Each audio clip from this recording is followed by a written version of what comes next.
I was writing my book, Adult Children of Emotionally Immature Parents, one of the things that I had trouble with was how do I start the book? What's the place to get into this material? And I struggled with that for a while. Nothing seemed to really, zero in to an entryway to the rest of the content of the book. And then it occurred to me that what all of these people would have in common, all these adult children of emotionally immature parents, what they would all have in common, what they would have to have in common, would be an underlying sense of emotional loneliness. Because the emotional immaturity of the parent means that they have not matured in their ability to deal with their emotions. That's literally what it means. So they are going to not give the child the connection and the help that they need with their deeper feelings. So when I hit upon that idea of, oh, it's emotional loneliness, you would feel emotionally lonely with a parent like this. I started out the first chapter on emotional loneliness, and that happened to be something that really resonated with a lot of people. It took a feeling that they had, put it into words, and gave them a way to look at it that was not self-pathologizing.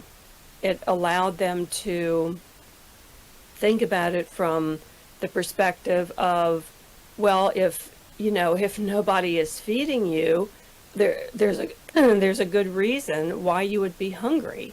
Okay, if a parent is not responding to you, or they're making it all about them, then of course you're going to feel emotionally lonely because you can't get that connection. The child is really stuck with their emotions. I mean, if you've ever been around an infant, you know how completely ruled they are by their emotions.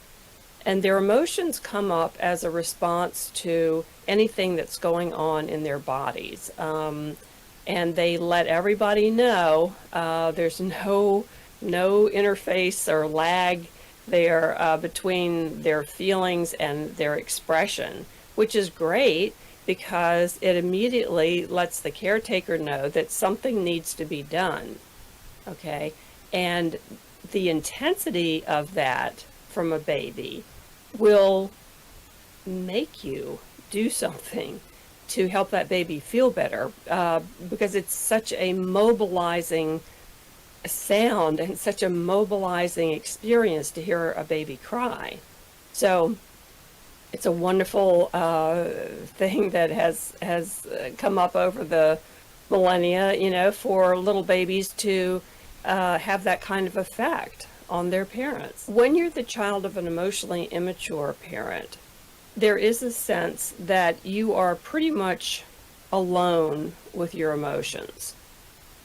There's a feeling that whatever it is that you're experiencing is pretty much yours to deal with, that other people aren't necessarily interested in that. And when you feel like someone is not listening or not interested in listening, it gives you the impression that you're kind of all alone in the world, that you're alienated from other people, and that nobody really wants to listen to you. So this can give a child a sensation of shame about their deepest feelings because it feels like there was something wrong with them showing that to somebody. Now, under optimal conditions or normal conditions, the child shows their need to the parent, and the parent responds, and the child feels better. Now, don't get me wrong. Having been a parent myself, I know that your first try often does not fix the problem with a baby or a small child. You have to try things. You have to make an effort to understand what's going on with them and then keep trying to get it right until you do comfort them.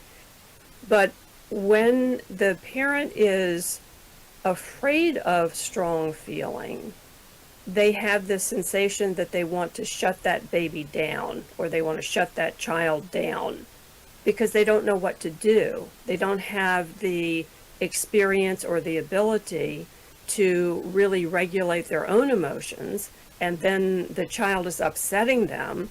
So their natural reaction is they want the child to stop. It leaves you with a feeling of shame, that maybe there's something wrong with you, that maybe your desire to seek help or get closer to your parent, or this could be a loved one later in life, but whatever the relationship is, it makes you feel like, well, maybe there's something weird about me that I don't understand, that makes them not want to get close to me.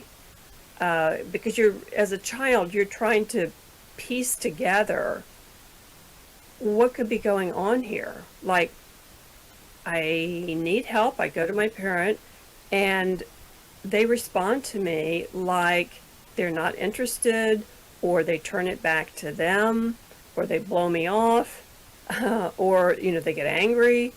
And I can only figure out in my little child's mind that there must be something about what I'm doing.